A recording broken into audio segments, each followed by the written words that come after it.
Welcome once again, ladies and gentlemen, to another captivating episode of the Gut Wrench Podcast. I'm your host, Mocha, and I will be here to guide you through. The ins and outs, the ups and downs, and the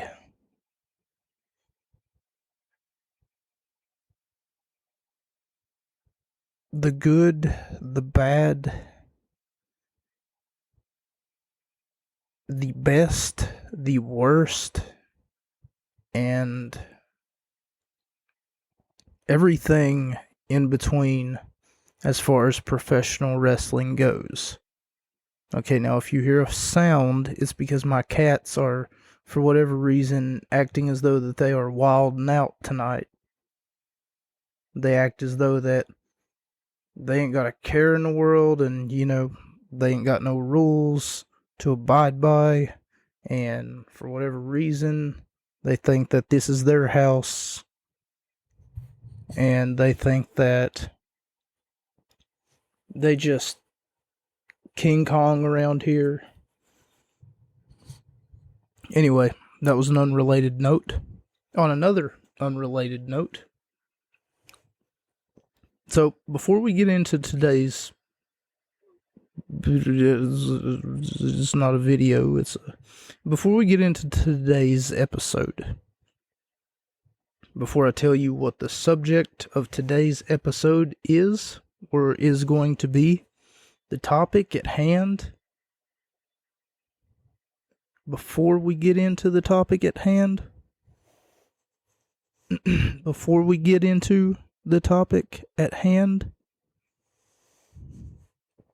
there's a certain someone that I would like to take a moment, take a step back,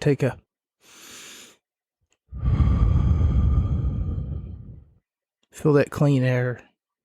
Isn't it beautiful? Isn't it beautiful to feel clean air going in,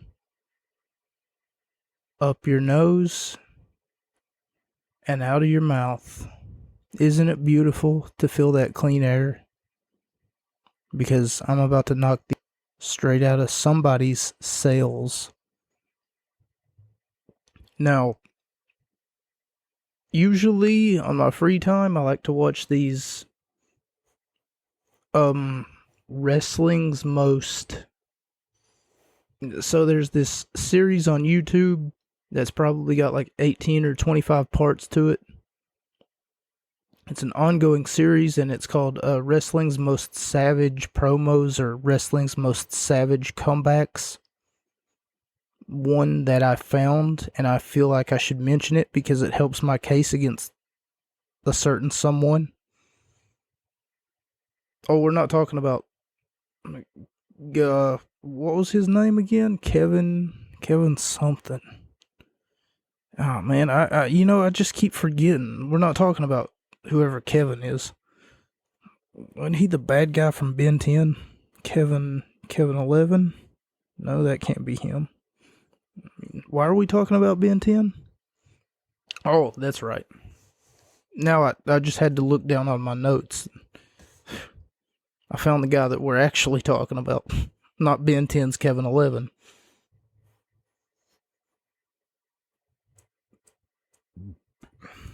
I wonder what his cousin's name is. Johnny 12. His sister must be Abigail 13. Like, what? How far down the rabbit hole does your numbers go? Can you imagine Granny? Her name must be something like Aubrey 101. Or, I'm sorry, Abby 101. Oh, wait, here's a perfect one. Zoe 101. That's probably Grandma's name. But anyway, enough with the puns and the jokes towards Disney Channel and Nickelodeon, which, by the way, none of the aforementioned networks are in any way whatsoever affiliated or sponsored by me. I felt like I should say that. Anyway, on an unrelated note before we get into today's topic, and I'm sorry that it's 5 minutes and 30 seconds in, I have yet to say what it is that I want to say, or for that matter, come to a consensus to make sense of what this episode is going to be about. I was looking at these savage moments. I'll put that in air quotes, savage moments, on YouTube, and I came across a gym that I hadn't seen before, which is rare, because usually I've seen them all, and even though I've seen them 45 times, they still make me laugh or go, oh, he just got burned. And had that been the case, I put on my notes here before I even started the show, because I feel like it's worth mentioning. Unrelated note, but Sami Zayn tells The Miz, your days in the main event of WrestleMania are done. Those were his exact words. He tells The Miz, someone who's main evented WrestleMania probably 4, maybe 5 times. I'm sorry, Sami. When was the last time you main evented something? According to the research that I did, Sami Zayn made his debut in WWE in 2013. According to said research, he didn't main event until 3 years later in 2016, and hasn't main evented since 2016. Now, the days are going to grow on this episode, and years will go by whenever this gets published. This is simply a formal warning to Sami Zayn. The Miz, however, has went on to make movies. The Miz has written books. The Miz has transcended professional wrestling because he became not only the second ever, to my knowledge, this is what I was told, the second ever Grand Slam champion, but he also became the first person to do it twice. Not sure really how you become a Grand Slam champion twice, unless of course you win every title multiple times, but he was the first person to do it twice. And if, like, how do I, it's not,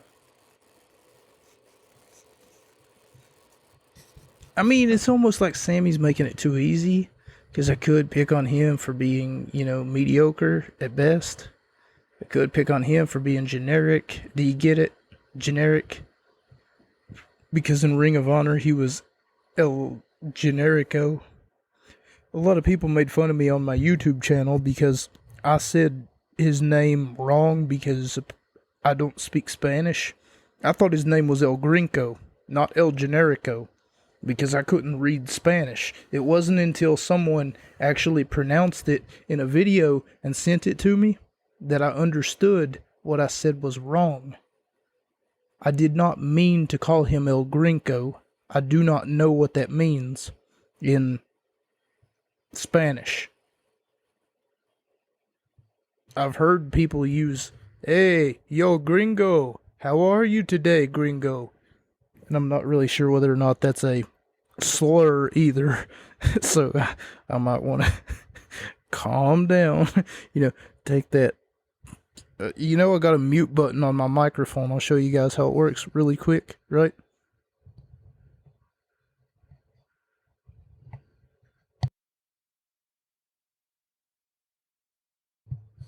See, it works wonders. And I swear to you, you probably didn't even hear my heater.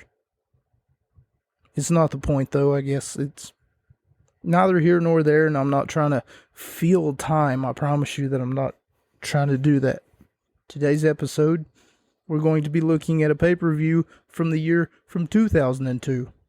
But before we do that, not only that, but we're also going to be celebrating with The Undertaker, as he's been inducted into the Hall of Fame. We're going to be celebrating 30 years The Undertaker. So I wanted to look at another pay-per-view for this episode, but I figured that I already had, like, whenever I was reviewing this, I was like, oh yeah. Whenever I was looking at this, rather, looking at all my notes and stuff, I was thinking to myself, oh yeah, I've got enough content. Undertaker shows up 3 times in this episode. He doesn't have 3 wrestling matches, but nonetheless, he has 3 really iconic moments that really make him stand out in the world of professional wrestling.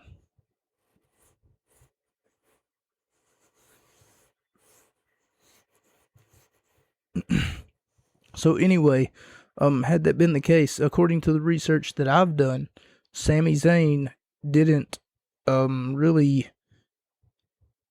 He's only main evented maybe 3 pay-per-views.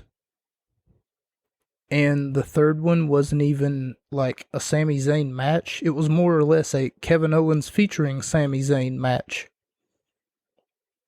Which is kind of hard for me to say because, Anyway, here's the story. I feel it's important that you know. At the time, AJ Styles was the champion of the WWE.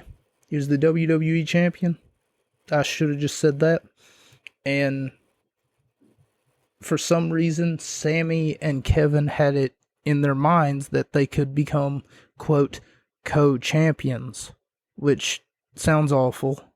For a singles title to be held by a tag team, I would go further into detail why that's a bad idea, but no, it's alright. It's not like, it's an establishment, like a store of any kind. Take, for example, I work at Walmart. There's a manager and there's a co-manager. I'm putting the word co-manager in air quotes. I'm not really sure why the manager needs a co-manager to co-manage everything that the manager can probably do by him or herself. I never really understood why it was that, you would need a second or a third or a fourth or a fifth manager. But that's business establishments, and I'm comparing that to a wrestling. It was such a screwed up storyline for Sami Zayn and Kevin Owens to both say, well, we're going to be the first ever co-champions. And how exactly would that work? Like, let's say, for instance, Owens was to lose a match, was to lose one wrestling match for the championship. By the way, it's a singles title, so there's no way that if it's a singles championship that 2 people can hold it. Like, it made no sense. But for whatever reason, they ran with it. Sami Zayn just so happened to be there, so I guess that counts as him and Kevin Owens being in the freaking main event, because technically that was the main event for that year's Royal Rumble. I've gotten way off topic. I do apologize. We're 15 minutes in, and I've yet to get to the content at hand. But for Sami Zayn to tell The Miz, and I couldn't believe that I'd missed it. For Sami Zayn to tell The Miz that his days of main eventing WrestleMania are over. If I was The Miz in that instance, regardless of whether it was scripted, let's say that he was supposed to say that. Whoever wrote that, I would like to think that it wasn't Sammy himself, but if it was Sammy himself, then that just goes to add more fuel to my fire that he's some sort of mentally incapable person that I've been talking about over the past 7.5 years, ever since that I launched a platform. Ever since that I launched the platform, holy crap, ever since that I launched my platform from YouTube and called it Workout Robert, and decided that it was a good idea to make a video where my first words were, I would like to give my relevant opinion. And since then, my opinion has become more rampant and less irrelevant. Nonetheless, I hate to sit here and drone on and on about how wonderful I am and about how great of a person that I am and about how wonderful my life is. This right here was something that honestly, it caught me off guard. Okay, so the opening hype package, for whatever reason, they quote the Bible. This is something else that I wanted to bring up. Ezekiel 25:17. I put down on the, because the narrator was going way too fast, and I couldn't spell. So, for those of you who don't know, my spelling isn't exactly, like, I want to make sure that I can read my own notes, but my spelling is, like, maybe at a second grade level, you know. Oh god. But anyway, Ezekiel 25:17. I put down that I was supposed to screenshot this to open the show, and I never did for whatever reason. I thought that I had more time, and honestly, I thought, I'll just get around to it later, I mean, pizza, pasta, ravioli, and some lasagna, I get around to it later, But what I mean to say is that I never got around to it. I never looked it up. So if you want to know what Ezekiel 25:17 is, it's sort of along the lines of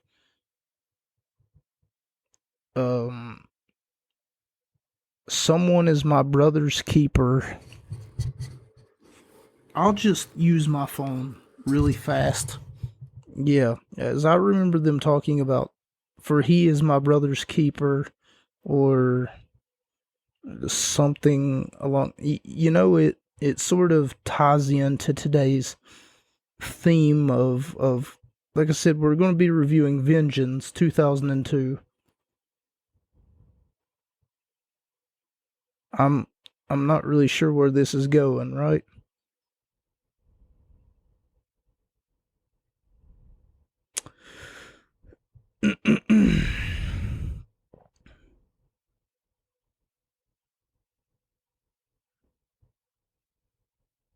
Okay, so the path of the righteous man is best.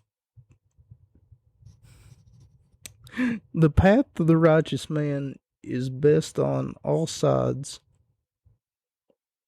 by the inquiry. Oh my god, I hate the Bible. Of the selfishness and the tyranny of evil men. Blessed be he who is the name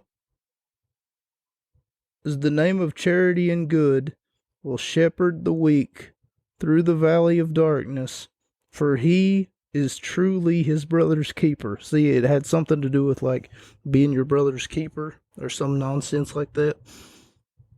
And the finder of lost children. No, it said lost souls. and he will strike down upon the great vengeance. Like I said, we're reviewing a pay-per-view known as Vengeance 2002. And furious anger, those who attempt to poison and destroy my brothers and will know my name is the the Lord. That's not what they said. Holy crap.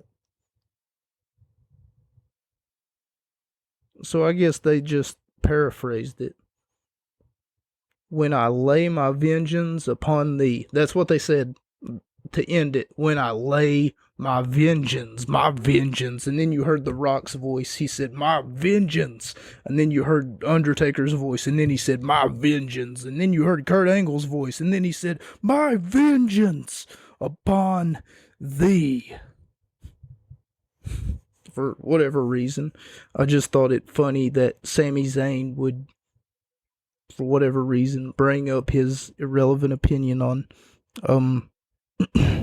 The Miz on an irrelevant YouTube compilation that I was watching. Okay, so this past week was WrestleMania, and one thing that I noticed, Sami Zayn had a match on night 2, along with his supposed best friend. I'll put that in air quotes. Kevin who? Hang on, I gotta remember this guy's name again. Kevin Jones? No, that can't be right. Kevin Durant? No, that's not right. Oh, Kevin 11. No, his last name wasn't 11. It's not the point though. I mean, Kevin, whoever you are, Kevin, you know, shout out to Kevin. Anyway, something that I found to be extremely, at the end of the day, this is a wrestling business. You can look at me and you can tell me, no, it's not. It's an entertainment business. Get it right. But you want to know what you're doing? You're splitting hairs. Okay? And I don't like these split hairs. You split hairs, people go bald. Okay, my point is that wrestling is what your main objective should be. But this past week at WrestleMania, Sami Zayn had a match with Johnny Knoxville to promote their new movie, Jackass Forever.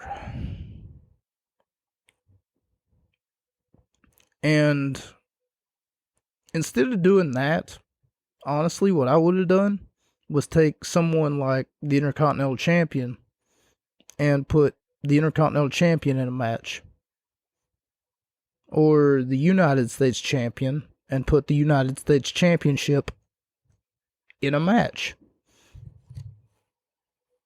Because instead of doing a fucking comedy act and trying to, quote, entertain the masses, I would have worried more about my business model as a wrestling company. But they devalued their own titles, basically, by not having the United States title be defended at WrestleMania. You know, the grandest stage of them all, as they say. That'd be like football comes around, right? Everybody goes crazy about football or whatever. And you finally get to the fucking Super Bowl, and it's not for trophy, you know. Everybody gets trophy, participation trophy, you know. They just hand them out, and then they're like, we bought these at the dollar store. They're all plastic.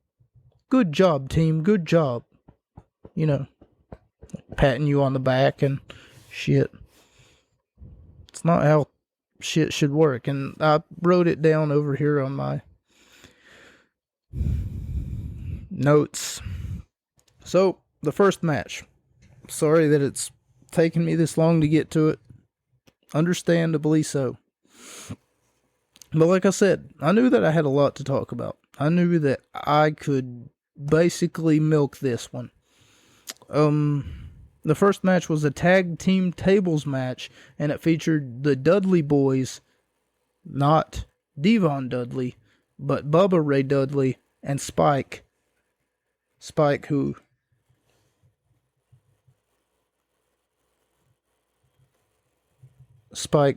at the time was the half brother to Bubba Ray Dudley, or so they said, versus 2/4 of the Radicals, Eddie Guerrero and Chris Benoit. Now, this was Benoit's first match back in 13 months after having neck surgery. Benoit moves and Bubba puts himself through a table. It does not count as being put through a table. And here I put in like the what they call those fucking brackets. Here I put in brackets or parentheses, I put bring up the Big Show putting himself through a table. You see, at a later pay-per-view, like in 2017, 2018 maybe, the Big Show would put himself through a table, and it would be an accident because he would step through on the ring apron, and then whenever he went to go step down, all of a sudden he didn't realize, or he forgot that there was a table like right below him, and he was in a tables match. Whenever he stepped on it, the referee rung the bell because the Big Show had been put through a table. And the Big Show, looking visibly shook, like he was supposed to look. Like, honestly, this man had sweat dripping down his forehead because he was like, the match isn't supposed to end by me putting myself through a table. And technically, and if we're looking at technicalities here, I put myself through a table. If Benoit moved and Bubba Ray Dudley was to put himself through a table, this was in 2002. Why didn't anybody tell the Big Show that he wasn't eliminated? Because he accidentally put himself through a table.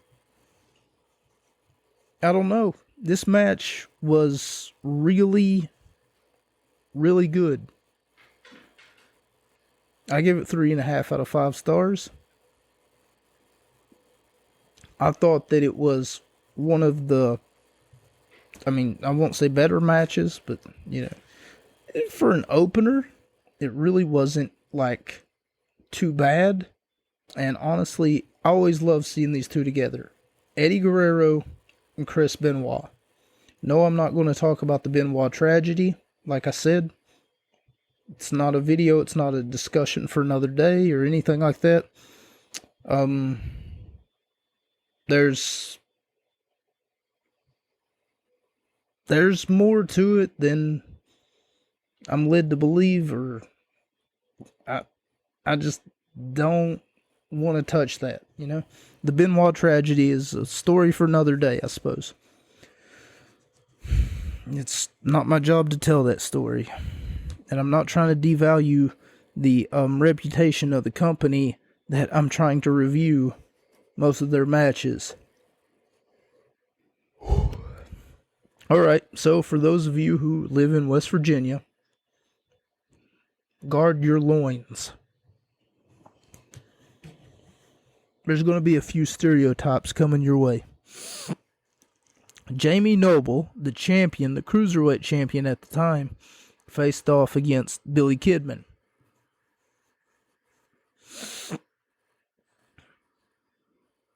There's another reviewer out there. His name is Brian Zane, and he's done a few Billy Kidman matches.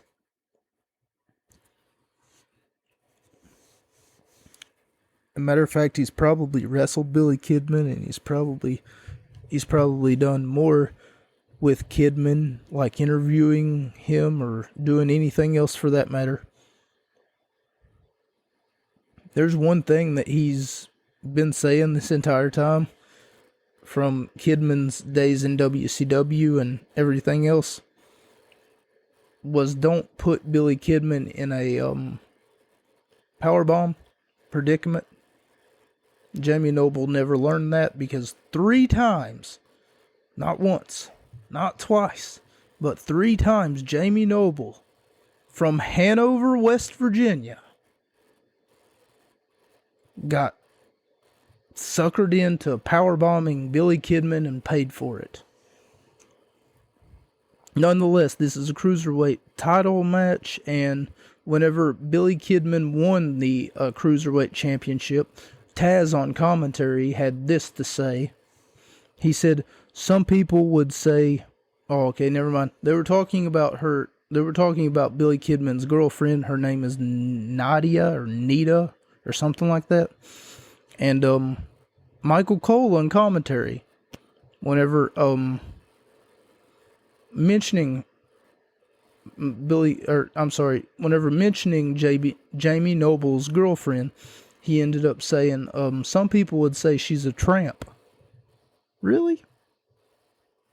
And who are your sources, Michael Cole? Who are these some people? Really? Is it just you, Michael Cole, who says that she's a tramp? Really? Holy crap. So like I said, ladies and gentlemen, if you're from the great state, the 35th state in the Union, the great state of West Virginia, talking about all the stuff they bought after becoming champion, I heard that they bought toothpaste. Really? They bought toothpaste after becoming champion? Do you get it? It's because he's from Hanover, West Virginia. Nonetheless, I gave the match 3 out of 5 stars. It was pretty good. It was like really entertaining. And I much enjoyed it. And the next match that we had was the European Championship. Jeff Hardy, who was the champion at the time, faced off against William Regal. Okay, now you remember how I said that The Undertaker shows up 3 times? This is one of those times. He doesn't physically show up, but there's one of those special moments. At the time, Jeff Hardy was nothing more than a kid, 22 years old. He had his whole life ahead of him. He could have been, or he actually was going to be like the front runner for the company for a long time. I would probably bet money. Good money.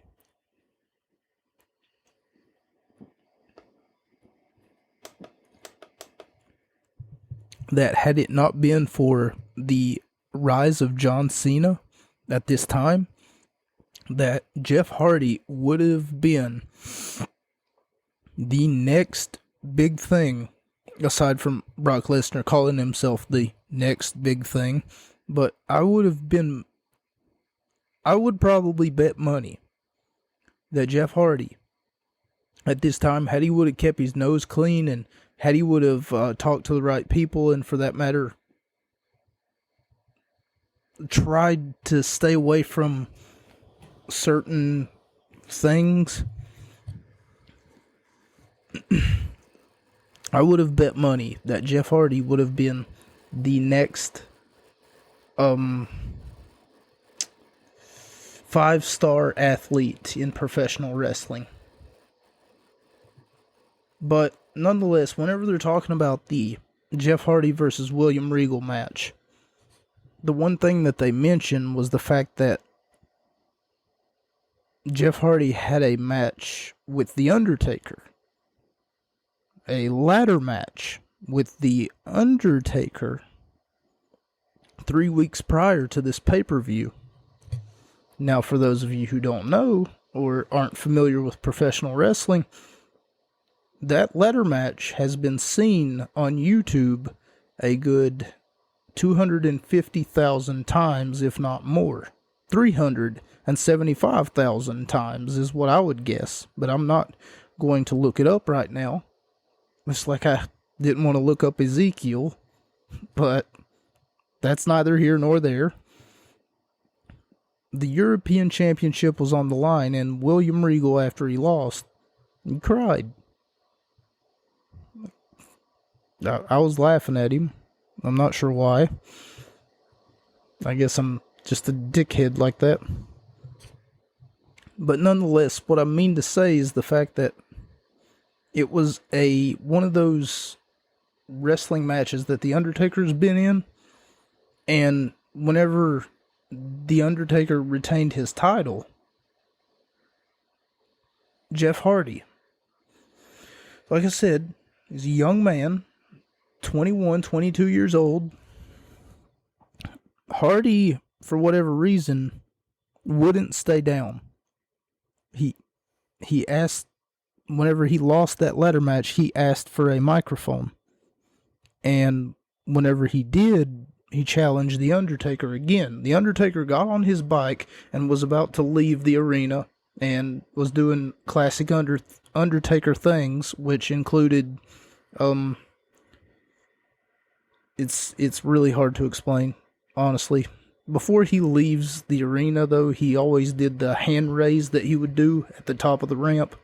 So he was on his bike, and then he was about to rev his engine about 2 or 3 times, and then do the classic hand raise while Limp Bizkit played in the background. The name of the song was Rollin'. So keep rollin', rollin', rollin', rollin'. What? Keep rollin', rollin', rollin'. Come on. Now you know y'all be loving this shit right now. LIMP, Biscuit is right here. People in your house, put your hands in the air, 'cause if you don't care, then we don't care. 1, 2, 3, jump to the mix. In the spit to that Limp Bizkit shit. I don't know what he was talking about, but okay. It just sounds fun, you know. Anyway, in this match, as soon as Undertaker's about to raise his hand in victory at the entrance ramp, Jeff Hardy grabs a microphone and then he says, "Hey, Undertaker, I'm still standing." So the Undertaker, I guess he felt threatened. He felt like his manhood was being challenged, waltzed back to the ring, choke slammed him, and then after that, went back up to the ramp to get onto his bike. And then after that, he was going to do the hand raise one more time whenever Jeff Hardy, wouldn't you know it, commentary telling him, please, stay down.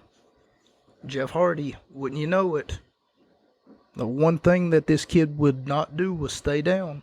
And what ended up happening was, he said, "I'm still standing." He said it again.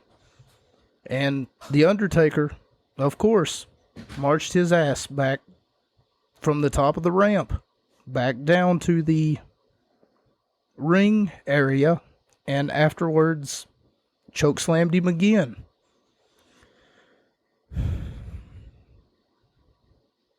Okay, so that second part didn't happen. He didn't chokeslam him again. I'm getting confused.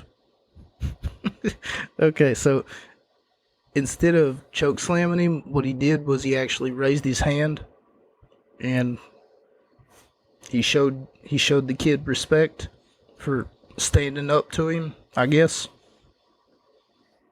And then, for whatever reason, this moment that The Undertaker shared with Jeff Hardy was remembered by everybody. And even though he lost that ladder match, he made a name for himself in other ladder matches.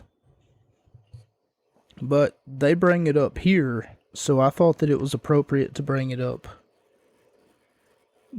now, because The Undertaker's still got one more, okay? And it's after this next match, before his main event.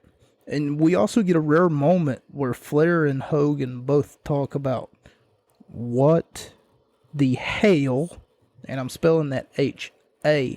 Like I said, my spelling is that of a second grader's. What the hell Vince is thinking by hiring general manager Eric Bischoff. So for those of you who don't know, Eric Bischoff put WCW through, or put WCW out of business.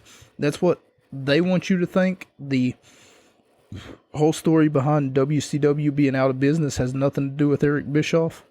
He's not a bad man or a bad manager or anything like that. But anyway, I'm not got the time to sit here and ramble about WCW.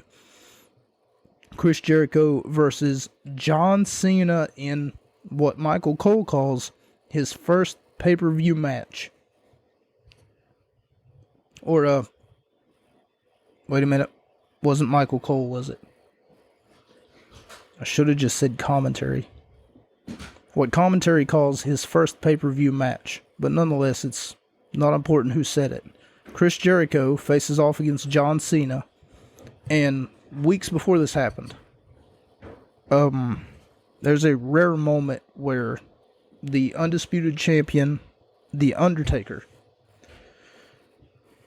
catches John Cena in the hallway, and for whatever reason, they seem to have this moment together. Taker looks John in the eyes, and he asks him, "Hey kid, what's your name?" And he says, "John Cena, sir." And then he goes, "John Cena."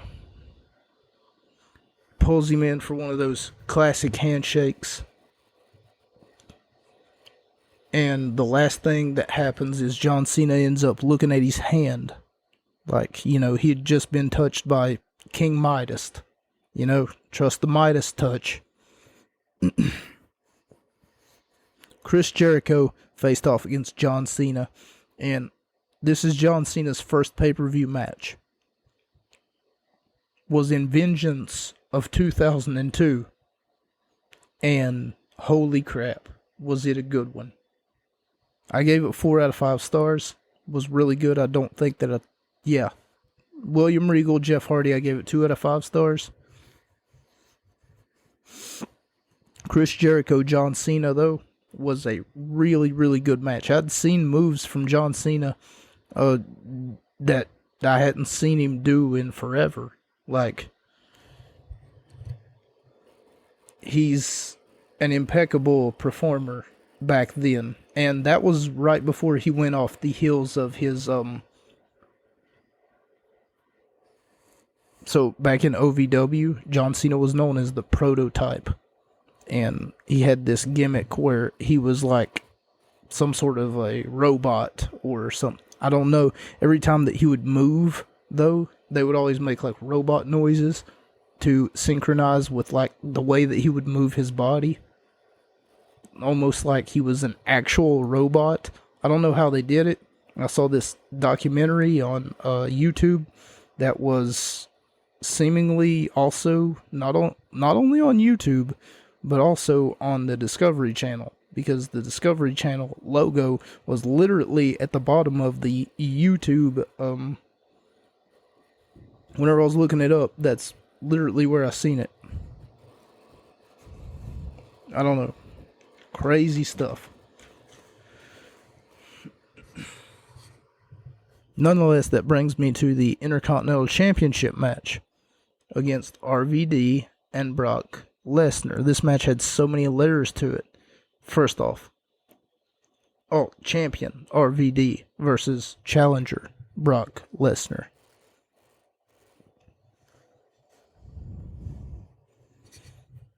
This match had so many layers to it, as I said, because RVD was the first Paul Heyman guy, and Brock Lesnar was the current Paul Heyman guy.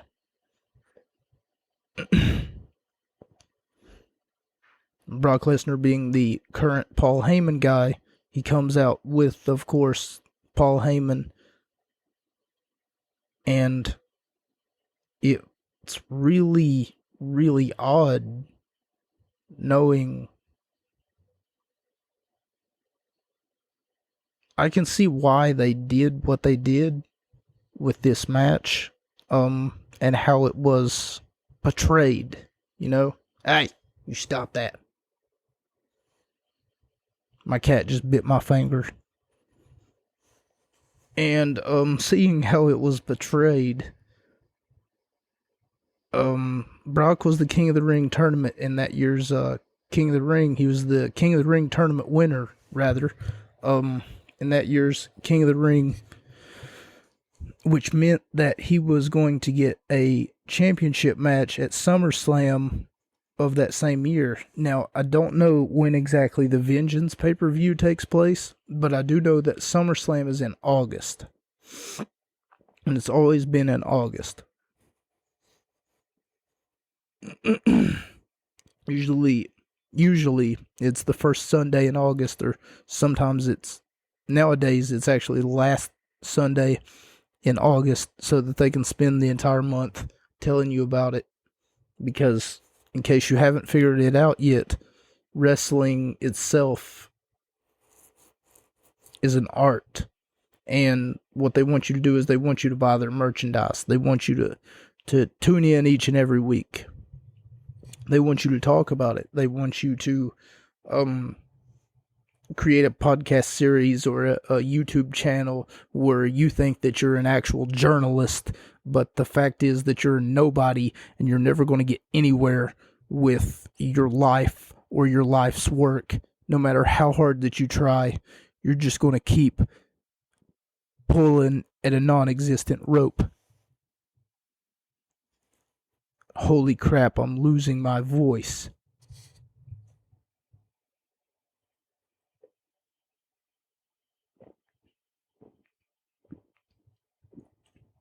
So anyway, back to what I was saying. Brock Lesnar won the King of the Ring tournament from that year. And wouldn't you know it, do you know who he beat in the King of the Ring finals? It was Rob Van Dam. And I don't know if he has any relation to another Van Dam. Claude Van Damme, I think is his name, right?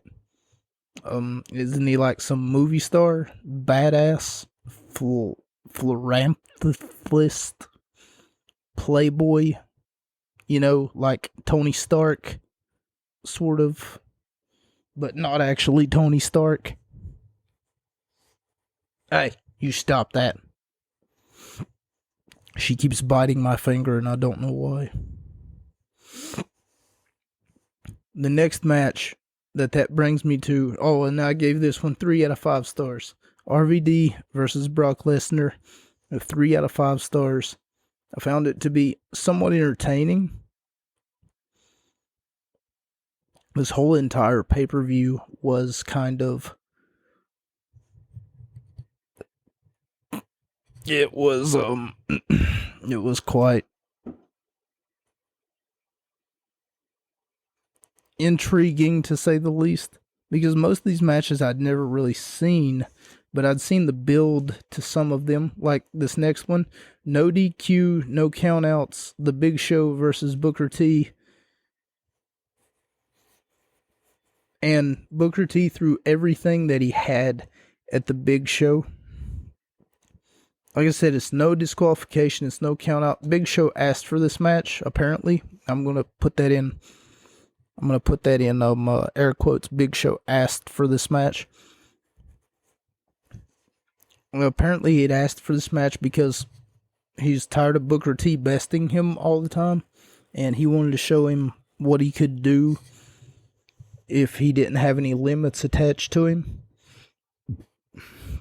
And the point of that is the fact that if you don't have any limits attached to you, then wouldn't that make you superhuman? You know, no limitations whatsoever. I feel like that would be a boring movie. Anyway, speaking of boring movies, The Big Show actually has a freaking Netflix thing. Yeah, it's called The Big Show Show. I'm not sure. Yeah, you know what? I'm not even sure why I'm advertising it here. Big Show versus Booker T, and I gave it 2 out of 5 stars, despite the fact that it did have. So there's a dresser in my room, and my cat just jumped behind it, and now she's mad because she can't seem to find her way out of. Okay, she found her way out. I'm assuming it would have been the same. Either she could have crawled under it, or she could have jumped, like, to the peak in which that she jumped off of in order to get down. Like, whenever she goes down, and then she could have just jumped up to the same exact spot. It's not important. No DQs, no countouts. We get a holy shit chant, and I just gave it 2 out of 5 stars. How do I say this? It's kind of fast paced, Booker T spent way too much time thinking about whether or not he was going to do the scissors kick to the Big Show, or as though that he didn't actually do the scissors kick to the Big Show until like a minute and maybe like 30 seconds.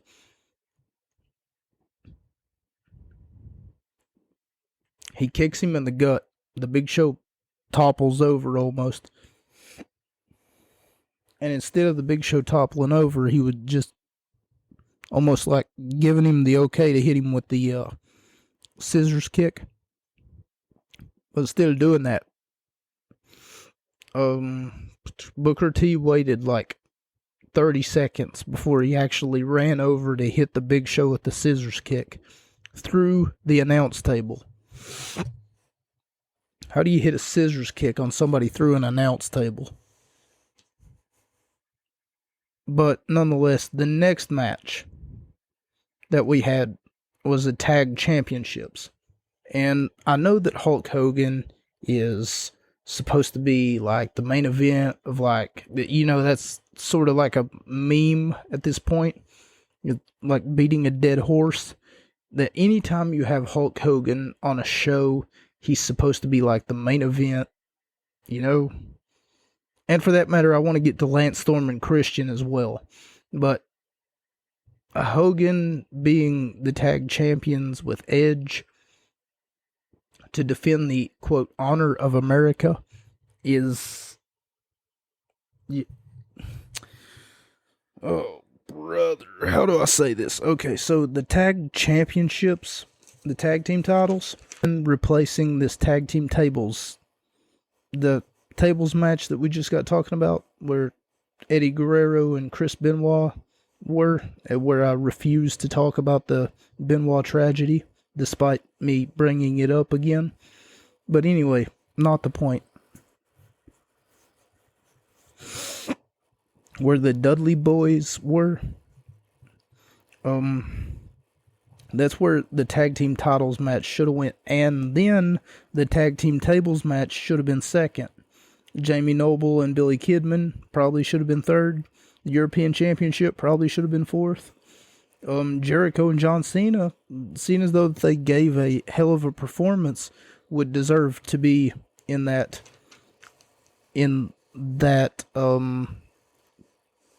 tag team titles match right there. If not, where Booker T and Big Show is. And then have RVD replace, RVD and Brock Lesnar replace the tag team championships for the tag team championships match is what I should say, for the co-main event. But nonetheless, now we come to the main event of the evening, ladies and gentlemen. Take your shoes off, relax, because I'm going to walk you through it. And in this corner, we have The Rock. And in this corner, we have Kurt Angle. And in this corner, we have The Undertaker. So, before we get started, I just want to point out the fact that The Undertaker had great, and I mean this, I never realized this growing up, but he had great character development and character evolution. So, before this, he was a cult leader of some sort who would refer to himself as he wouldn't refer to himself, but he would refer his group as the Ministry of Darkness. And his theme song literally said, "Allow the purity of the evil to guide you." And then he would have this big symphony playing behind him. Holy crap. I mean, you want to talk about dramatic. The Undertaker. And then he went from that to playing Limp Bizkit. Keep rolling, rolling, rolling, rolling. Keep rolling, rolling, rolling, rolling. What? Keep rolling, rolling, rolling, rolling. If anything, I would have... I don't know. You think that better? So, let's get Fred Durst. You know what? Shout out to Fred Durst. But anyway, The Undertaker versus Kurt Angle versus The Rock. Now, this match starts off with basically The Rock looking into The Undertaker's eyes, and The Undertaker looking into The Rock's eyes, and then they're staring each other down. They're looking at each other. And then Kurt Angle all of a sudden shows up, and then he says, "Hey, hello." And then he's like waving his arms up and down like he's doing jumping jacks or something. And then he's like, "I'm in this match too." He's like, "Don't forget about me." It's the funniest thing that you'll ever see, because The Rock and The Undertaker are literally eye contact. And they're looking each other dead in the eyes. And then the next thing you know, you got Kurt Angle, who's just like, "Hey, I'm in the match too." Alright, you get down. You quit that. And anyway, it's just golden, baby. It's beautiful. So the reason that we're looking at this is primarily because The Undertaker is celebrating 30 years. And I went online and I looked up what was The Undertaker's, best matches. And I just took someone else's word for it. You remember the fucking reviewer that I keep giving a hard time? Dave Meltzer? Dave Metz? Dave, whatever the fuck his last name is. It's kind of like this Kevin, oh man, what's his last name? Situation. But anyway, at the same time, this match was really, really good. And I didn't want to copy Dave Meltzer, the Wrestling Observer, is what he calls himself. I didn't want to copy his notes or anything, so I tried not to read through it, including the conclusion, so that it didn't spoil it for me. But here's a few things that I wrote down. Near fall heavy, beauty of a contest, had me taking deep breaths, was exciting and funny at times, because it was funny. I mean, just that Kurt Angle skit of him just being like, "I'm in this match too. Don't you forget about me." If you're in a triple threat situation, I know that if you're in a triple threat situation, the best thing that you can do is freaking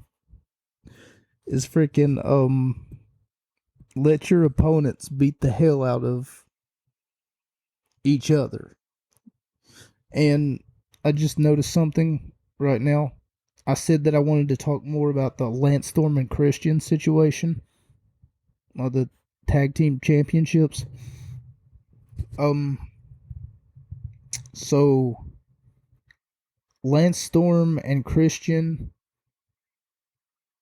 are 2/3 of a group known as the quote Un-Americans. Now they claim that America is a tyranny on the world or whatever, a global powerhouse that's money hungry and greedy with everything, and they never give. Their great state of Canada, or their great land of Canada, can do so much more. The joke is that they're all Canadians, and honestly, Edge was out of place teaming with Hulk Hogan because he's Canadian too. And Hulk Hogan is like the embodiment of America, apparently, So, had that been the case, this is kind of a wishy-washy storyline. But, Lance Storm and Christian, both true-blooded Canadians, and they call themselves the Un-Americans because they're, for whatever reason, they're just mad at America. There's even one part, weeks before this match happens, or it could be the week before this match happens. But what they end up doing is, I remember them taking this American flag and they were going to burn it and every week this would happen. They would come out and they would say, okay, now we're really going to burn the American flag. And then they'd grab this torch and light it on fire, and then all of a sudden, instead of them burning it, they would get their asses beat either with the American flag, by someone who's from America, or they would get their asses beat by, usually it was someone like Jim Duggan that would come out, or Kane, or just someone who's true-blooded America, Americana, rather. And it never really seemed like that they were serious about burning the American flag. Can you imagine how much heat they would have gotten just touching a torch to the American flag, a symbol of freedom? How dare they? And one thing that really got me was the fact that they called themselves the, quote, Un-Americans. Rather than being, like, pro-Canadian, they were, like, anti-American, like, everything that America is and stands for is nothing that Canada stands for. So, we're just going to go ahead and shit all over America for whatever reason. I mean, there's the big brain ideas right there. They couldn't just be, like, holy crap, patriotism all the way, brother, but not for Canada, not for America, rather. No. Not for Canada. Like, I just gotta shit all over America because WWE, their fan base is like 90% America. So why not shit all over the fans? Nonetheless, The Rock versus Kurt Angle versus Undertaker, I gave it 5 out of 5 stars. For the almost forgot to mention this, for the Undisputed Championship. So the title was on the line. Well, sports fans, that's about all that I have for you this week. Tune in next week for another, oh my God, Kevin Who episode of the Gut Wrench podcast. My name has been Mocha. Keep your bedroom door open, because I might decide to just come in and smooze you. Thank you so much for joining me, ladies and gentlemen. You've been great. Good night, and be sure to keep your car door unlocked, because I might need a place to sleep tonight.